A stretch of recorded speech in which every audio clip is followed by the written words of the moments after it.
Sure. I'm going to start sharing my screen. Whoop. Okay. Everybody gotcha? Can you see me? And see the screen? Everybody's good. Okay, great. We actually use Teams in the Red Cross because of Zoom bombing. So this is me stretching my skills too to learn the Zoom. So I really love it. And thank you guys for giving me the opportunity to come and talk to you all a little bit about my leadership journey and just some lessons that I've learned along the way. Just to give you a brief overview of what I've done, I actually started out my management leadership career in the retail world, and I spent about 10 years in retail, and then was able to follow my heart and be in the nonprofit world. I'm a servant leader at heart. So I have spent the past about 22 years doing management in nonprofits. Conway Hospital System in Conway, South Carolina, I oversaw their customer satisfaction training. And then I moved to Augusta back in 2000 and started at Episcopal Day School, where I was Director of Parent and Public Relations. Then I moved to Augusta University, where I did faculty recruitment for the Cancer Center and then became the Director of Alumni Relations. And then in 2017, I was so lucky to be able to become the Executive Director of the Red Cross, and that's where I currently am. So when Catherine and I were talking, talked a little bit about one of the interesting things in the nonprofit world particular, but also other large companies like IBM and GE have started moving to a matrix structure of their management. So that really is sort of a hybrid structure. So you have your reporting up and down, which is sort of the traditional way, but you also have a dotted line and sometimes a solid line across different lines of services as well. So while you are managing other lines of service, you don't necessarily have direct authority over them. So it really is critical that you lead by influence. And this really applies in the matrix structure particularly, but really can apply in any sort of environment you want to put it in. I know that I use my leading by influence a lot on my family, husband and daughter, so there's always something to take away from that. And particularly at the Red Cross with the 23 counties that we cover, I manage over 400 volunteers or staff, but I only have direct supervision over one person. So, so there's a lot of matrix in my life right now. So in order to lead in a matrix society, you really have to be able to manage up and down, but to be able to manage across. And there's a lot of different skills that are required in that matrix. And it really is about using that influence and more of the soft skills than you do in the old-fashioned sort of do what I say type structure that you had. So really, to be successful in a matrix role, you need 4 competencies: empathy, conflict management, influence, and self-awareness. But today it's really going to be focusing on influence, which I really think is the cornerstone of good leadership and good management. So to be the kind of leader that really inspires teams, really, you need to focus not on the power that your position brings with you, but the influence that you can have to manage those strategic outcomes that are so important for anybody to reach their goals. And that really is a delicate line that you have to do because it's important to lead to make people know that there are strategic goals to be met and that those are important and they're critical and they have deadlines and all that goes with it. But I think it's really important to create that atmosphere of the team that you manage. And that's an atmosphere where people can feel relaxed and calm and know that they're able to make mistakes and they're able to move forward and that it's going to be okay and that you're going to be supportive of them, whatever happens. So power and influence are, sort of the same sides of that authority that you have as a manager. And it's just how you approach it that really makes the difference. And encouraging the teamwork, which is really, I think, so critical for anybody to be able to achieve any really, really good result. So power, really, it's when you have the authority to make something happen. You can make somebody do something. You can sort of coerce them to do something. it's kind of the my way or the highway type of management. And that can oftentimes make people feel, like they're afraid.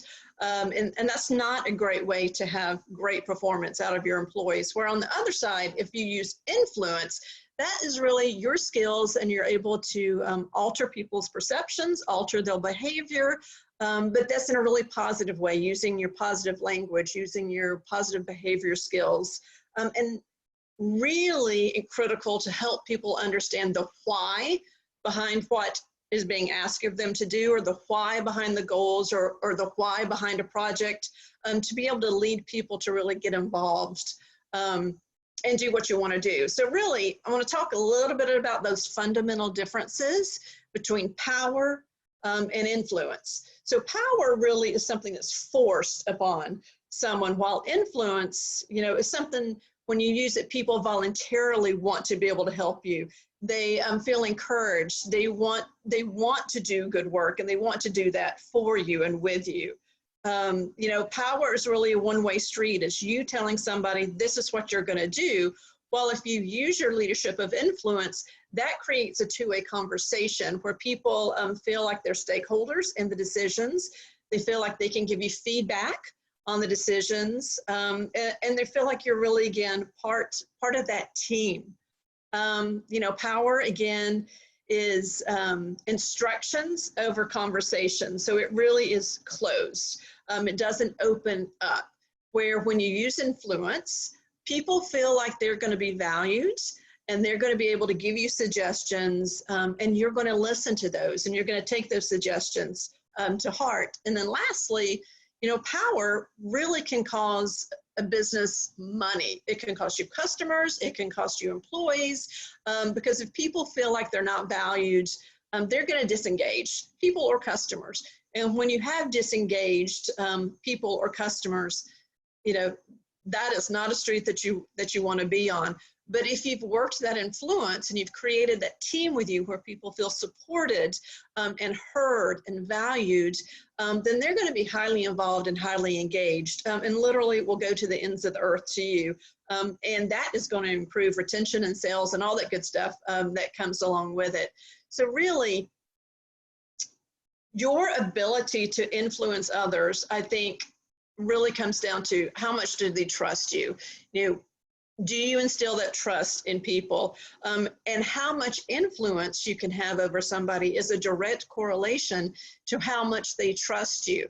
You think about if someone comes up to you and you have no trust in them, and they say, hey, go to this restaurant, it's really the greatest thing in the world.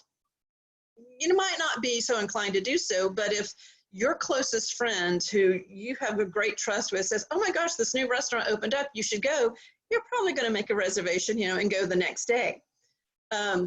So how do you learn to lead by influence? That's really talking about and thinking about if you're a young professional getting started. I was trying to think of, 5 easy steps. What are some things that you can really concretely work on and start that managing by influence? And the first one is make sure you are credible and make sure you are establishing that credibility. Stephen Covey, says that it boils down to 2 simple questions. Do I trust myself? And am I someone that someone else is going to trust? So that trust factor, you got to walk the walk and talk the talk. That is so essential to being able to have influence over anybody. And once you lose that trust, we all know, it's difficult, if not impossible, to gain it back. The second step is to make sure that you're engaging others and building that deep connection. This is one of the things that I've really learned a lot in my early career when I first started leading teams and managing teams. I really thought that as a leader, I needed to have all the answers. It needed to all come from me because that's why I was put in that position, was to lead the team, to manage the team. And that really is not an effective way to do it because I don't have the answers. Nobody has all the answers. And that leaves people, again, being disengaged. So seek people's input, ask them their thoughts, involve them early on in any processes, and let them understand, again, the why that you're doing things, why it matters, what goals you're working on, how you think you're going to go about doing them, and build that connection. Because if people feel engaged and connected, then they're so much more likely to be happy and also to work harder. And then the third thing is to really work on clarifying those expectations that you have, and practice accountability. So you need to be able to persuade people, but you also need to set those expectations. It's one thing to say, you got to raise more money, or we need to increase sales. But if you say, we need to increase sales by 10% over last year, and we are going to do it by X, Y, and Z, what are your thoughts on how we can get to X, Y, and Z? That really is a very clear expectation that somebody can have. And then they also have the buy-in to what you're doing together. And then once you have set that expectation, be sure and do those check-ins to make sure that people, including yourself, are being held accountable to where you are in the process and what your results are going to be. And then this might be my favorite one of all of them, is share your passion. Find something that you're passionate about. Anything. And Jonathan, I know, is on here, and he's one of our great board members at the Red Cross. I came to the Red Cross because I had been helped by the Red Cross over 20 years ago. I actually lost my house in a hurricane, and the Red Cross was there to help me and my family be able to get back on my feet. And I've been a volunteer with them ever since. I am passionate about the Red Cross because I know the good that they do in the world, and I know the good that they've done for me personally. So it's super easy for me to talk about the Red Cross and for me to get that passion out to people, and hopefully to help engage our volunteers and our board of directors and our staff into feeling that same passion too, and wanting to go that extra step. And when people are just calling it in, you can't call in your passion. You got to find it, whatever it is, and follow up on it and share it. And that influence, so many people, when they know that you're that passionate about it, is just contagious, and they're going to want to get a part of that passion that you have.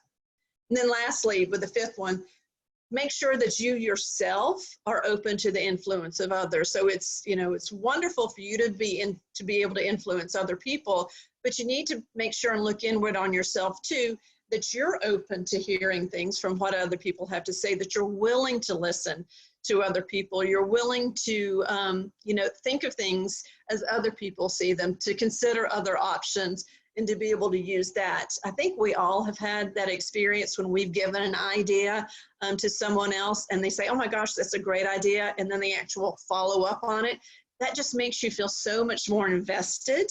And that's a wonderful thing to do. And plus, it's just smart. I always say that I'm not the smartest person in the world, but if we get 10 people together in a room, somebody's going to have a way better idea than I do. And you need to take your ego out of it and go with whatever is going to be the best idea, because that's ultimately where you're wanting to achieve. So what difference does it make, and how you lead, whether you lead, with just power, or whether you lead with influence? Why do we even care about that?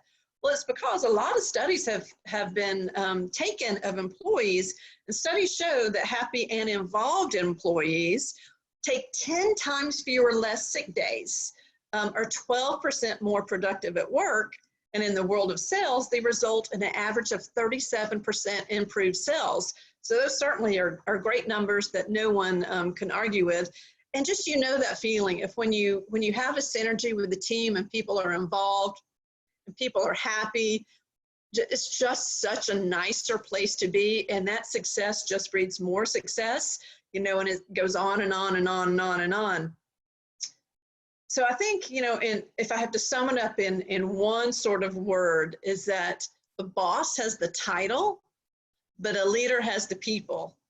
And I don't know about you, I would much rather have the people than the title, and that's something I always try and keep in mind. So that's sort of the end of the short presentation, because I didn't want to bore you. I wanted to move pretty fast. So now I am open to questions, thoughts, comments, anything you guys want to talk about. Jacob, I saw you had a question. If you want to go ahead and post that.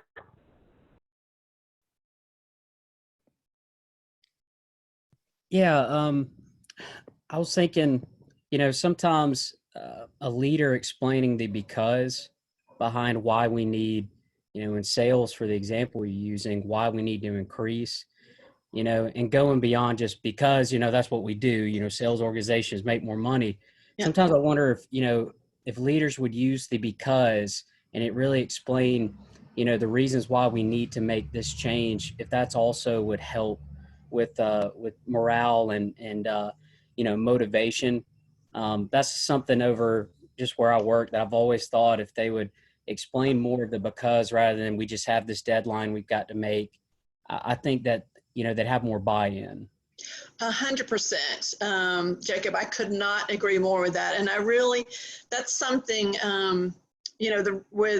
personally with the past 3 years in the Red Cross, we are a big organization, but we're always changing. I mean, it is change after change after change after change, which is something I love because if something isn't going well, we're not going to just keep going down that path because it's easier. We're going to change it. And that's hard for a lot of people, particularly some of our more senior volunteers who, well, we've done it this way for 10 years. Why are you telling me I got to do something different now? Or why should I do it different now? Because maybe we're going to do it different in 5 more years. But I have found that if we say, understand, and it didn't work, and this is why it didn't work, and in order for us to serve our clients and fulfill our mission, we're going to try this to see if this will work. And when we take the time to do that, we tend to get pretty good results from whoever it is. But it takes time, and it takes effort, and it takes energy.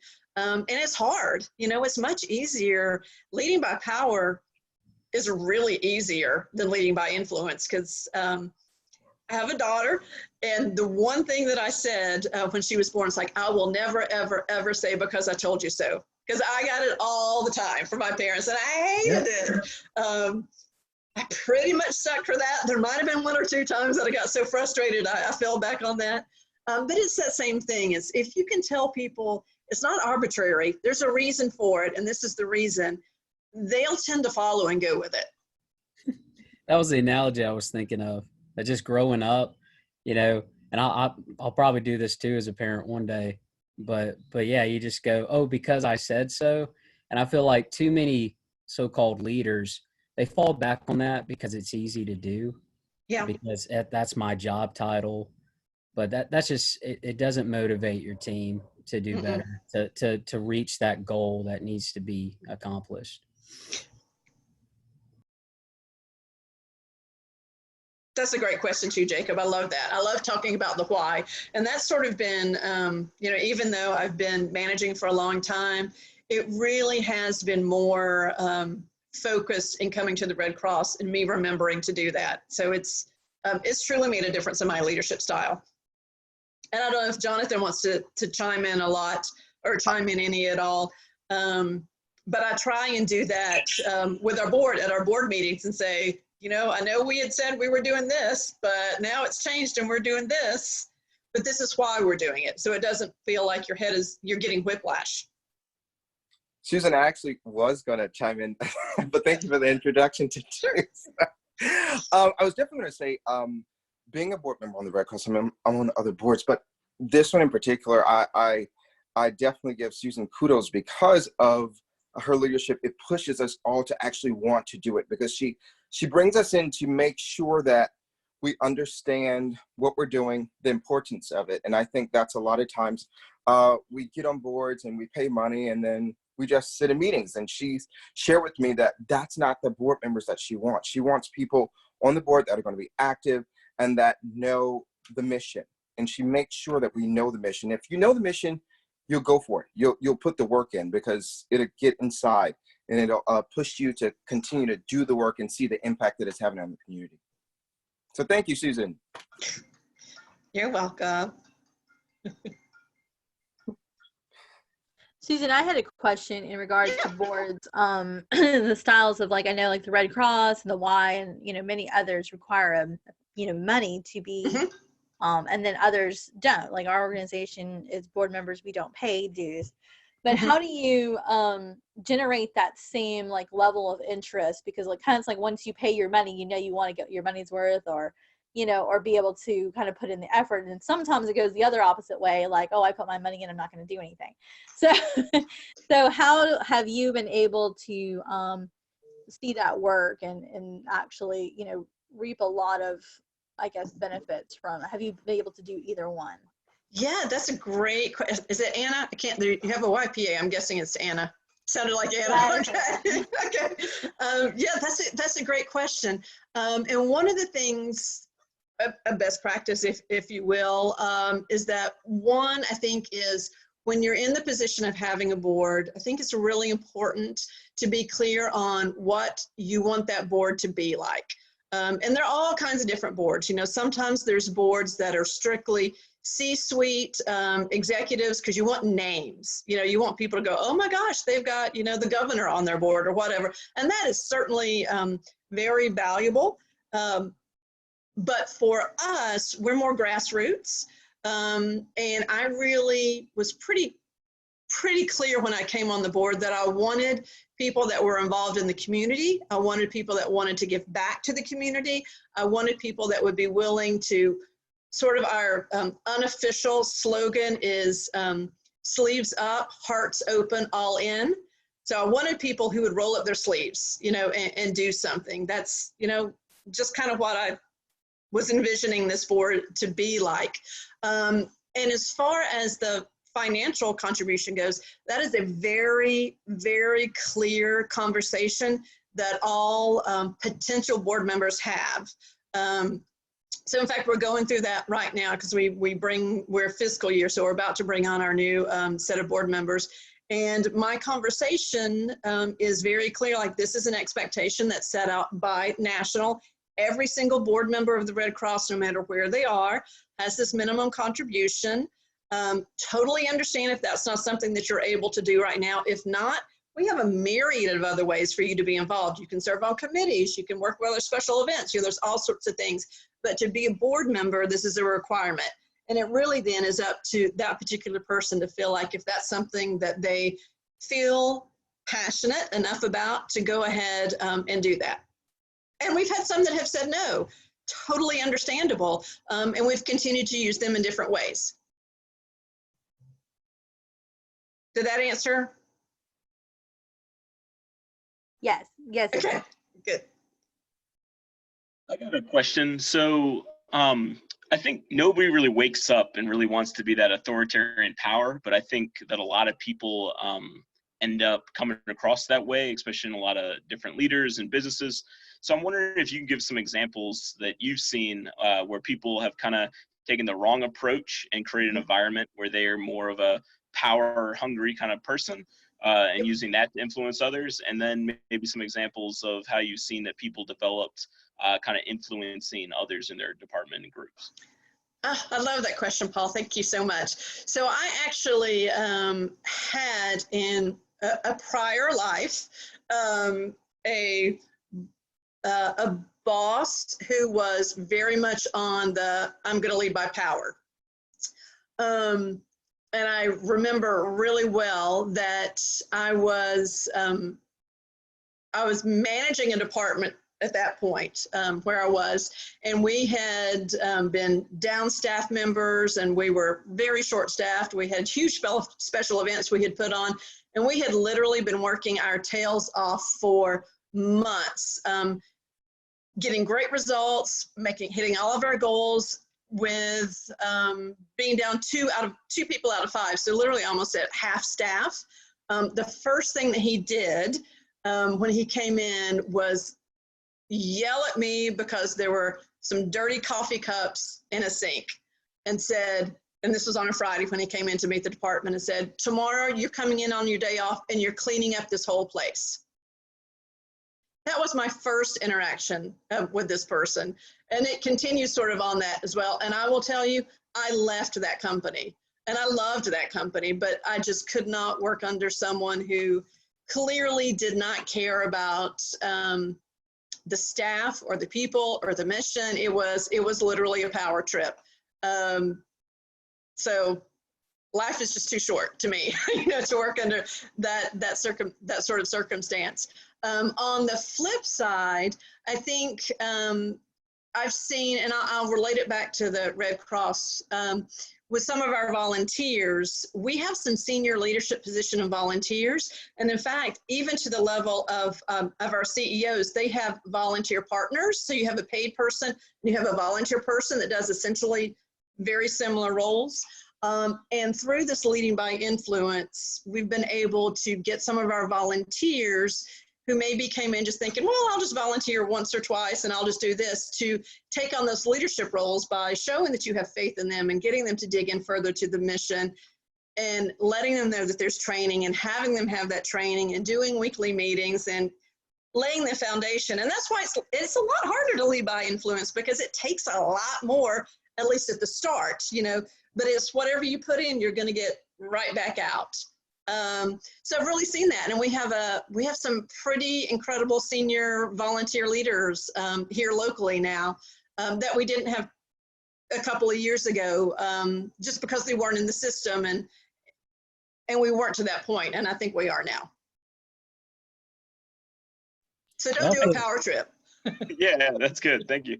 It also seems like with leading by influence, that you can show your ROI better when you are in a leadership position, because to get your team to respond, it does take more from you, because you can't just flaunt around a title, I'm the boss. I mean, you have to be active, and it's something you have to work on.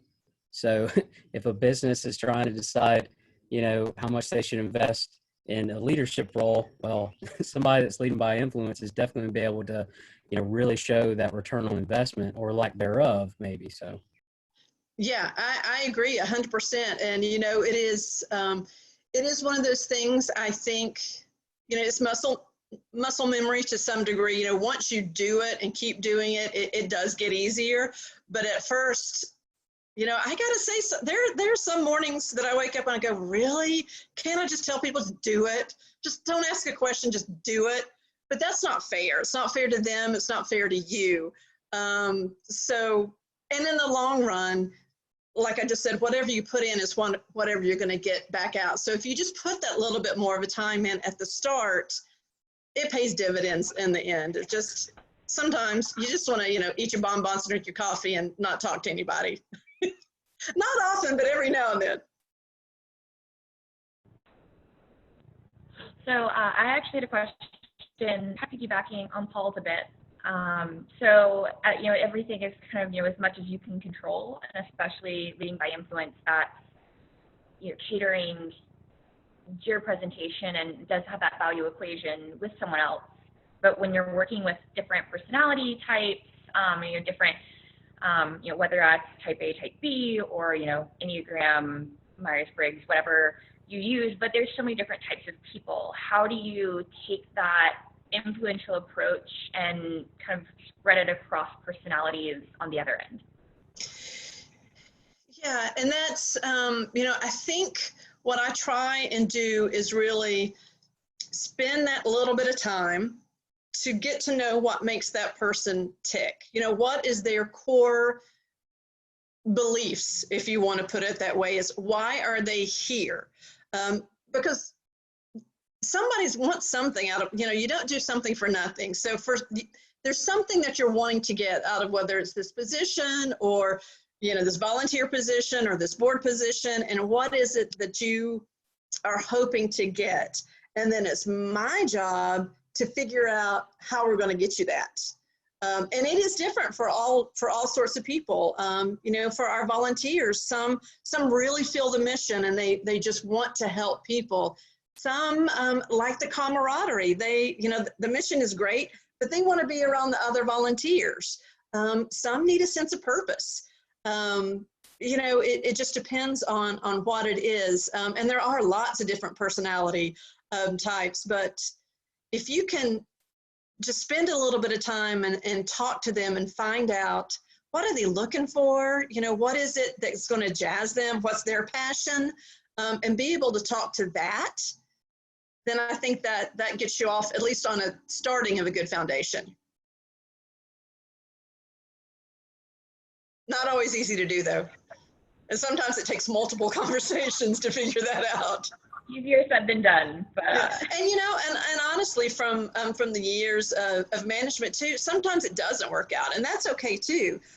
You know, we have this. We talk about being, particularly in when we're in big disasters all the time, but particularly in big disasters, we talk about being relentlessly kind, because that's a very frenetic, chaotic time when people can snap. But we always keep relentlessly kind. And sometimes being relentlessly kind is letting people know this is not the right fit for you. And you're just not going to be happy here. And there's a kind way to do that, because it's not kind to set people up for failure. You know, and that's a whole different conversation. And I've, you know, had several of those, not recently, but several of those conversations. And they're not easy, but they end up being the right thing for everybody. Hey, I can actually speak candidly to that. I actually had a manager, my first job coming out of college, that really did that with me. It was pretty much at 100% sales job, and just at the time, like there was just certain expectations. You know, I was doing well on one end, but then with, you know, this other budget we had to make, I just wasn't doing well, and each month I was missing. And he had that conversation with me, and you know, it's not an easy conversation to listen to, but I do remember the thing he did well is he did truly make me believe that he cares about my well-being, and he could tell that I was getting frustrated in this role. So he just was like, well, listen, you know, I definitely want to see if we can find something else for you here, or I want to use my relationships, because he's worked in Augusta for like 30 years. I want to use my relationships to help you out. So, yeah, I mean, you're right about, you know, you do have to kind of be careful about how you have those conversations, but the employee, even if in the moment it sucks, they're going to respect you so much more after the fact. So. Yeah. And most of the time, I think, you know, if people, you know,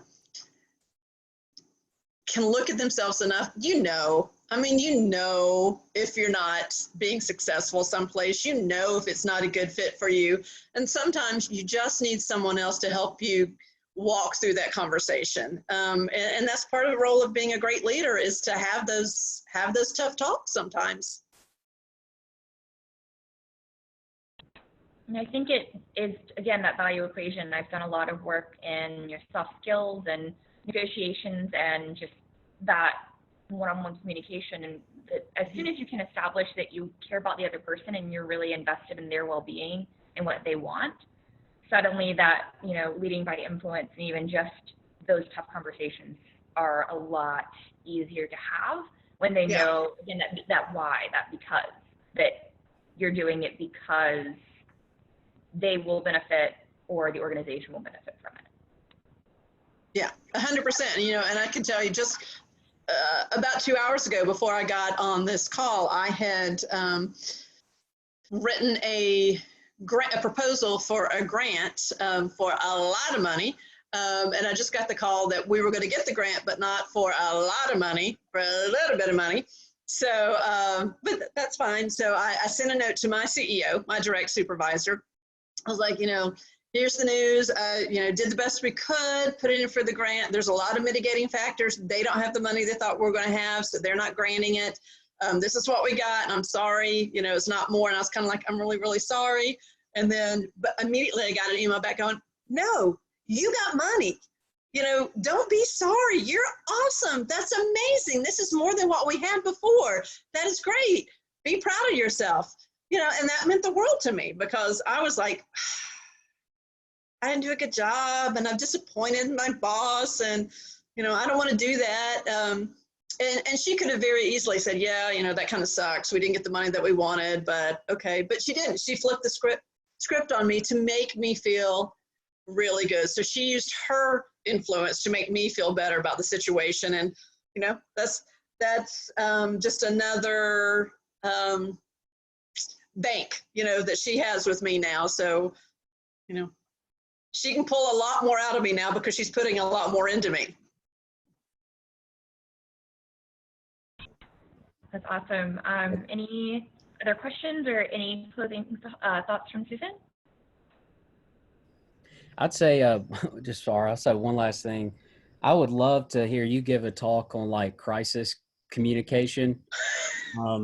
Just because, I mean, not just because of the situation we're all in now, but I just remember in school, we had somebody from Augusta it was Augusta State. We had somebody from Augusta State talk to my PR class about like crisis management. And there's a lot that goes into it. Mm-hmm.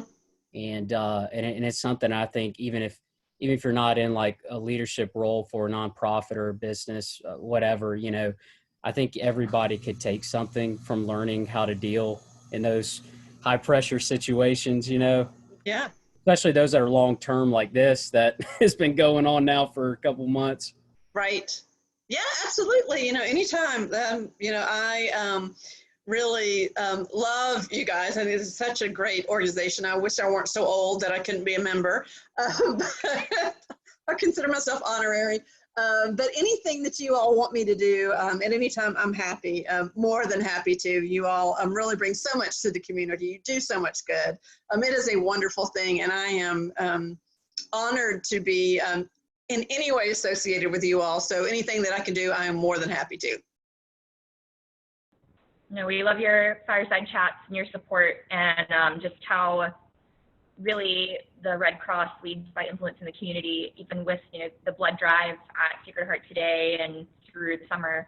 It's just really wonderful, all the work that's happening right now. And actually, is there anything that you'd like to share about the organization, what's going on, things that people can be doing right now? Sure. So we are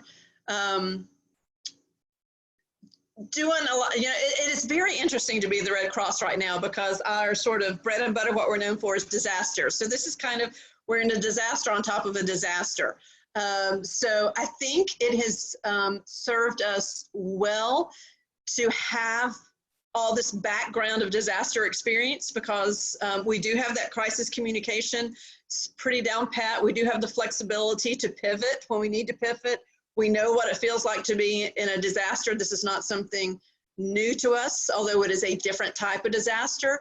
So it allowed us, I think, to really move pretty quickly to get our volunteers, you know, to switch them over to virtual, to make all the moves that we needed to make pretty seamlessly to be able to continue our mission. We're doing things like, you know, obviously you all know the importance of smoke alarms, but we've had, you know, several home fires in the past week, and we have done all our responses virtually. So, you know, they set up their smartphone, we set up a smartphone, we are able to look at the house, we're able to do virtual chats with them, and then we're able to, you know, virtually send the financial aid and get them set up at a hotel and get food delivered to their hotel, contactless delivery, you know, and all those kind of things. So that's really good it was a good way for us to be able to sort of try this. I think for us, one of the places that we're at right now, we're continuing the blood drives. We'll have another one in June, another one in July at Sacred Heart. So I'll let you guys know about that. We're continuing to work with our military members, our services to the armed forces. We used to, a big thing that we do is resiliency workshops, because when people come back from being deployed, it is a very tough transition, not only for them, but for their families. Those are things that we used to do in person. We've now switched all that to virtual. And our mental health counselors that we have on have all been switched to virtual for that as well. And our training has all been switched to virtual too. So CPR, first aid, all of that, it's all virtual and online at this point. Thankfully, we have the infrastructure already set up to be able to do that. We've just ramped it all up at this point. You know, the really big thing that we are all working on right now is hurricane season is literally 3 months away. And we will not be doing traditional sheltering because it's just not safe, at least at this point. So we're trying to work out how do we shelter a huge amount of people without doing mass shelters. So we don't have all the answers to that yet. You know, we would say hotels, but hotels get filled up first too, when people self-evacuate. So it's very complex, and we're continuing to work on that. So stay tuned for that one. We'll get it figured out. It's just going to take a little while.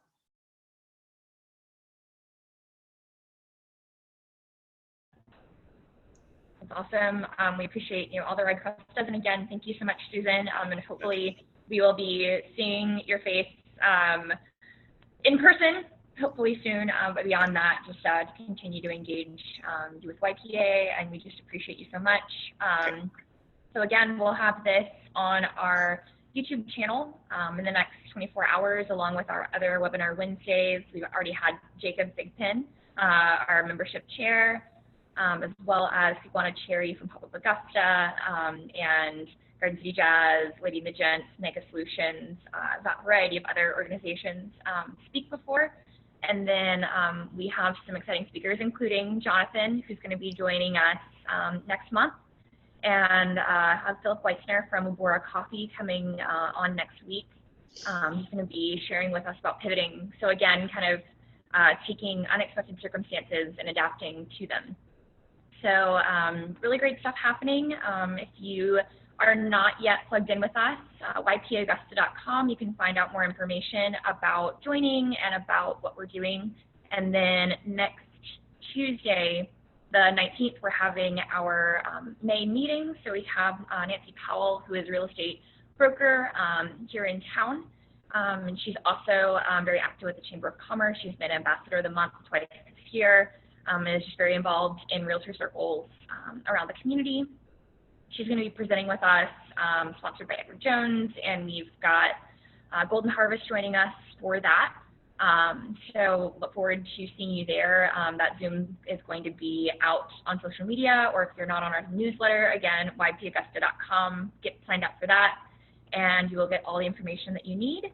And we look forward to our May meeting. We look forward to next week, and we look forward to just continued engagement. Thanks, everybody. Thanks, Susan. Thanks, y'all. Thank you, Stay Susan. safe. Have a great Thanks. night. Bye.